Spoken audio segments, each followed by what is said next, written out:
Hello students, Vande Mataram.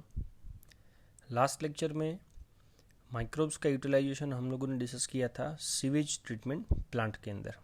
आज का जो पॉइंट है आप लोगों को दिख रहा है स्क्रीन के ऊपर। पॉइंट का नाम है microbes in the production of biogas. तो आज आप लोगों के लिए एक नया वर्ड कि बायोगैस का प्रोडक्शन माइक्रो ऑर्गेनिज्म के सपोर्ट से कैसे किया जाता। तो सबसे पहले तो बायोगैस है क्या? तो biogas is a mixture of gases.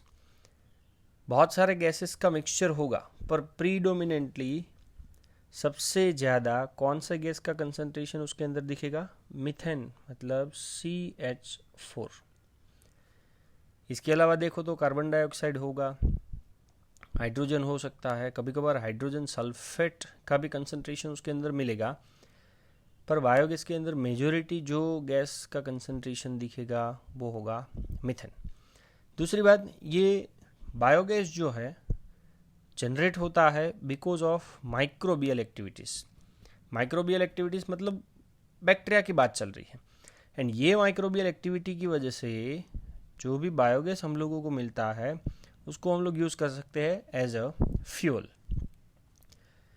तो एज अ फ्यूल हम लोगों को जो गैस यूज़ करना है वो भी कहीं ना कहीं माइक्रोब्स की एक्टिविटी से ही मिल रहा है। तो ये एक और यूटिलाइजेशन है कि भाई माइक्रो ऑर्गेनिज्म को हम लोग बायोगैस प्रोड्यूस करने के लिए भी यूटिलाइज्ड कर सकते हैं। नेक्स्ट पॉइंट आप लोगों को दिख रहा है कि भाई जितने भी माइक्रोब्स है, अब ये माइक्रोब्स के अंदर आपको मैंने एग्जांपल प्रीवियस लेक्चर के अंदर ऑलरेडी बता ही दिए हैं कि फिर बैक्टीरिया ले लो, फंगस ले लो, ईस्ट ले लो, कोई भी वायरसेस ले लो, कोई भी प्रोटोजोअन्स ले लो। पर माइक्रो ऑर्गेनिजम्स कौन से टाइप का गैस प्रोड्यूस करेंगे? या तो microorganism produce different types of gaseous end product during its growth as well as its metabolism. भाई कोई भी माइक्रो ऑर्गेनिज्म जब अपनी बॉडी का ग्रोथ या तो मेटाबॉलिज्म नाम का रिएक्शन परफॉर्म करेगा तो हर एक के थ्रू मिलने वाला जो एंड प्रोडक्ट होगा या तो गैसियस एंड प्रोडक्ट होगा वो हर एक बार अलग अलग होता है। जैसे कि आपको मैं एक एग्जांपल दे करके एक्सप्लेन करता हूँ। भाई ऑर्गेनिज्म का नाम मैंने ले लिया है, चलो ईस्ट, सेकेरोमाइसिस सेरेवेसी। बेकर्स ईस्ट ले लो तो भी वही है, ब्रेवर्स ईस्ट ले लो तो भी वही है। अब ये ईस्ट मैं यहाँ पे मेटाबॉलिज्म का नाम लिख देता हूँ। अगर कौन सा रिएक्शन वो परफॉर्म कर रहा है? Alcoholic fermentation. तो अल्कोहलिक फर्मेंटेशन के लिए पूरा रिएक्शन मैंने ऊपर लिखा हुआ है, ये है स्ट्रक्चर ऑफ ग्लूकोज। अब आपको पता है कि भाई ग्लूकोज नाम का सब्सटेंस ग्लाइकोलाइसिस नाम के मेटाबॉलिक पाथवे के अंदर जाएगा और उसका कन्वर्जन किस में होता है? Pyruvic acid. चलो, अब ये पायरुविक एसिड जो है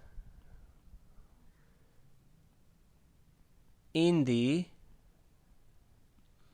एब्सेंस ऑफ ऑक्सीजन क्या जनरेट करेगा? तो पहले प्रोडक्ट का नाम है एसिटाल्डिहाइड।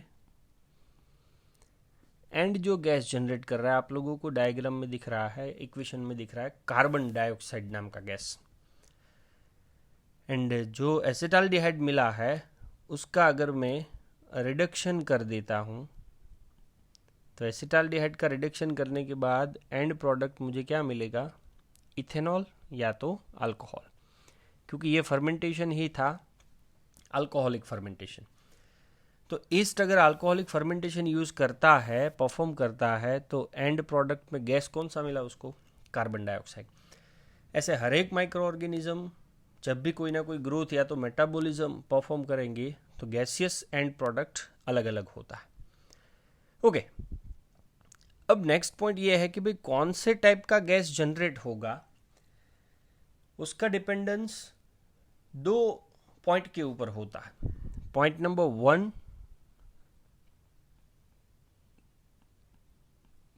कि कौन सा माइक्रोब्स है, एंड पॉइंट नंबर 2 कि वो माइक्रोब्स ने सबस्ट्रेट कौन सा यूटिलाइज्ड किया. तो कौन से टाइप का गैस जनरेट होगा, डिपेंडेंस मैंने आप लोगों को पता है दो चीज़ों के ऊपर होगा. एक तो माइक्रोब्स कौन सा है, और वो पर्टिकुलर माइक्रोब्स ने कौन सा सबस्ट्रेट यूटिलाइज्ड किया.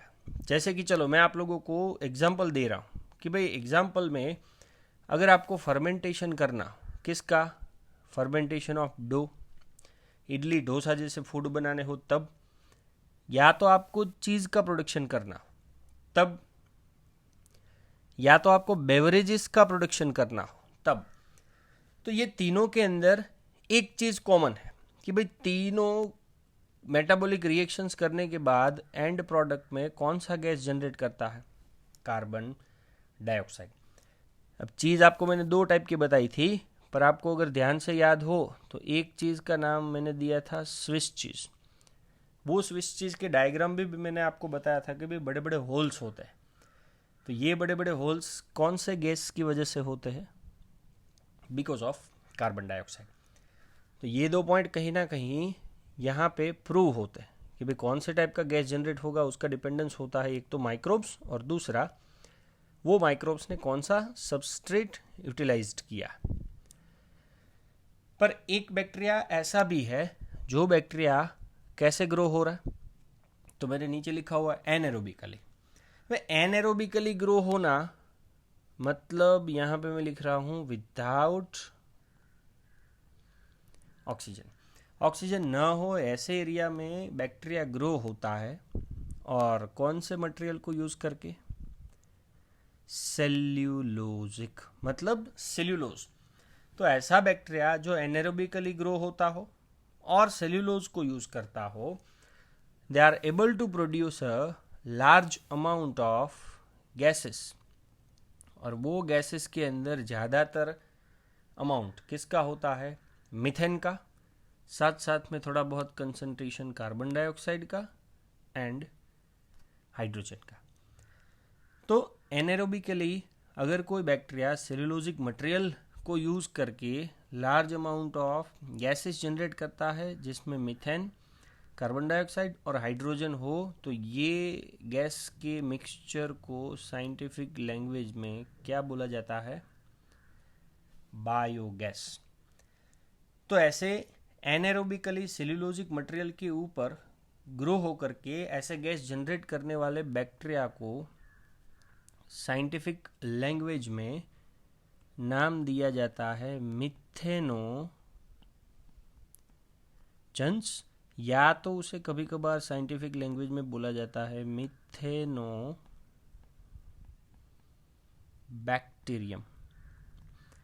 तो मिथेनोजन्स या तो मिथेनोबैक्टीरियम एनारोबिकली सेल्यूलोजिक मटेरियल के ऊपर ग्रो होते हैं, and they are able to generate a large amount of methane, carbon dioxide and hydrogen, जो मिक्सचर को हम लोग बोल सकते हैं बायोगैस. ओके, अब ये बैक्टीरिया का नाम आपको मैंने दिया कि भाई वो या तो मिथेनोजन है या तो मिथेनोबैक्टीरियम है. तो ये बैक्टीरिया कॉमनली आप लोगों को कहाँ कहाँ पे मिलेगा, तो लास्ट लेक्चर में आप लोगों ने सीवेज ट्रीटमेंट प्लांट डिस्कस किया था. वो सीवेज ट्रीटमेंट प्लांट के अंदर लास्ट जो टैंक था उसका नाम था एनारोबिक स्लज डाइजेस्टर. तो ये मिथेनोजन्स या तो मिथेनोबैक्टीरिया सीवेज ट्रीटमेंट प्लांट का last stage anaerobic sludge digester उसके अंदर दिखा था. और मैंने वहाँ पे भी पॉइंट आपको बताया था कि बायोगैस एनारोबिक स्लज डाइजेस्टर के अंदर भी जनरेट होता है. एंड दूसरा उसका लोकेशन है र्यूमेन. लिसन, र्यूमेन का मतलब है it is a part of stomach. तो र्यूमेन पार्ट ऑफ स्टमक पर किसका, ऑफ कैटल, जैसे कि काउ, बफेलो, कैमल. तो काउ, बफेलो, कैमल के स्टमक का एक पार्ट, वो पार्ट का नाम है र्यूमेन। तो मिथेनोजेंस या तो मिथेनोबैक्टीरिया, ये दो ऐसी जगह है जहाँ पे अपने आप को सर्वाइव करता है। दूसरी बात, अब र्यूमेन का नाम निकला ही है, तो र्यूमेन कौन से फूड को कंज्यूम करता है? तो आप लोगों को पता है ज़्यादातर वो ग्रास कंज्यूम करता है, और वो ग्रास के अंदर सेल्यूलोज नाम का सब्सटेंस होता है। तो lots of cellulosic material is present in the food of cattle. अब ये कैटल का फूड आपको पता है सीधा स्टमक में जाएगा। तो स्टमक मतलब स्टमक का एक पार्ट आपको मैंने बताया र्यूमेन। तो कहीं ना कहीं हम लोग बोल सकते हैं कि भाई कैटल का फूड जो है सेल्यूलोजिक मटेरियल से बनता है, और वो सेल्यूलोजिक मटेरियल वाला फूड कहीं ना कहीं कैटल के र्यूमेन में जाएगा। तो कैटल के र्यूमेन के अंदर भी ये बैक्टीरिया प्रेजेंट होता है। सो नेक्स्ट पॉइंट आपका वही है कि भाई in rumen this bacteria provide help in the breakdown of cellulose, क्योंकि सेल्यूलोज आप लोगों को पता है एक टाइप का पॉलीसेकेराइड है, तो उसको डायरेक्टली डाइजेस्ट नहीं किया जा सकता।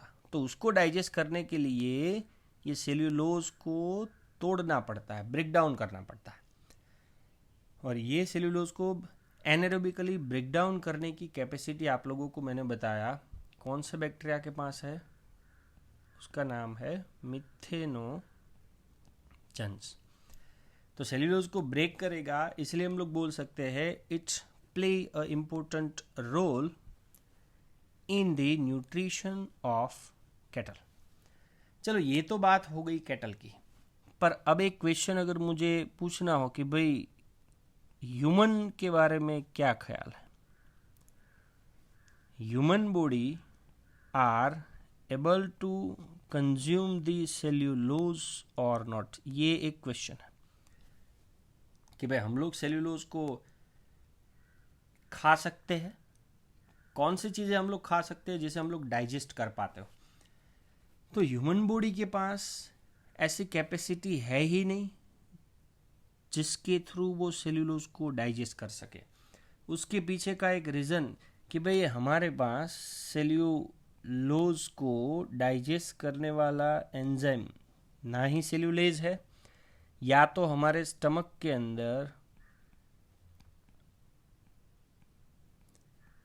मिथेनोजेंस नाम का बैक्टीरिया भी प्रेजेंट नहीं है।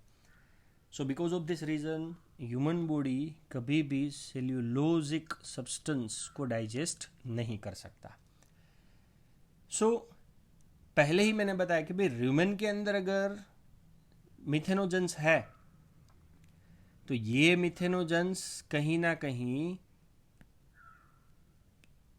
डंग ऑफ कैटल, या तो बोल सकते हैं एक्सक्रीटा ऑफ कैटल। तो डंग या तो एक्सक्रीटा कैटल का जो है, जिसे कॉमन लैंग्वेज में बोला जाता है गोबर, तो ये गोबर के अंदर सबसे ज़्यादा ये मिथेनोजेनिक बैक्टीरिया प्रेजेंट होगा।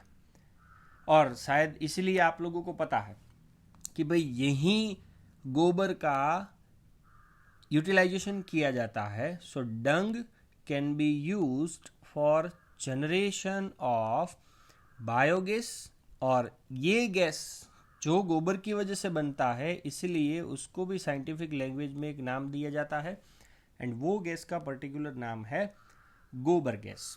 अब आप लोग ध्यान से देखो तो आपको स्क्रीन के ऊपर एक डायग्राम दिख रहा है, जो डायग्राम है कौन से प्लांट का, बायोगैस प्लांट का।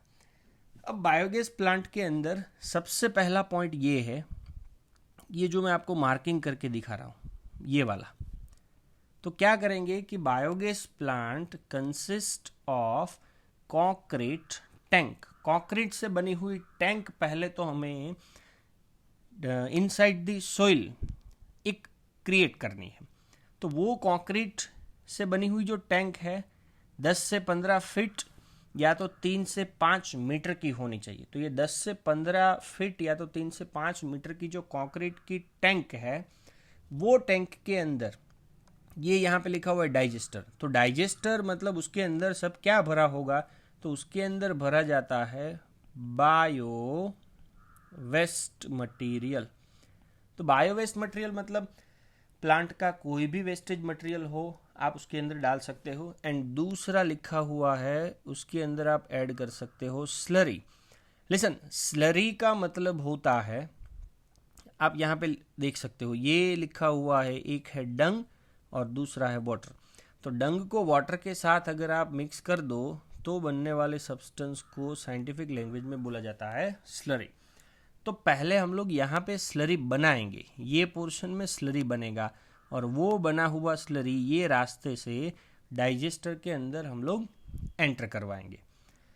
अब दूसरी बात, ये जो स्लरी बना है, स्लरी जैसे ही हम लोग डाइजेस्टर के अंदर ऐड कर देते हैं ऊपर से उसको फ्लोटिंग कवर रख दिया जाता है, क्योंकि आपको पता है कंडीशन आपको क्रिएट करनी है कौन सी, एनारोबिक कंडीशन, ताकि गैस का जनरेशन हो सके। सो नेक्स्ट पॉइंट आपको मैंने वही दिया हुआ है कि भाई floating cover is placed over this slurry, slurry के ऊपर आप फ्लोटिंग कवर रख दोगे ताकि ये कवर किसका जनरेशन करवाए, गैस का जनरेशन करवाए, बिकॉज ऑफ माइक्रोबियल एक्टिविटीज। अब आप लोगों को पता है कि भाई ये जो मैं एरिया दिखा रहा हूँ वहाँ पे माइक्रोबियल एक्टिविटीज होगी, क्योंकि आपने वहाँ पे बहुत सारा डंग डाला हुआ है, वाटर डाला है, बायोवेस्ट मटेरियल डाला है।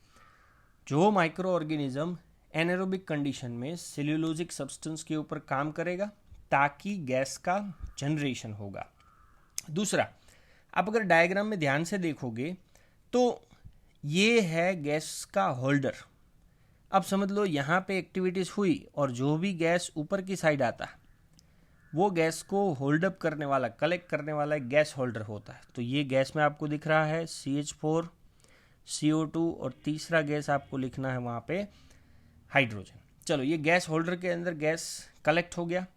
अब बायोगैस के साथ एक आउटलेट भी होता है।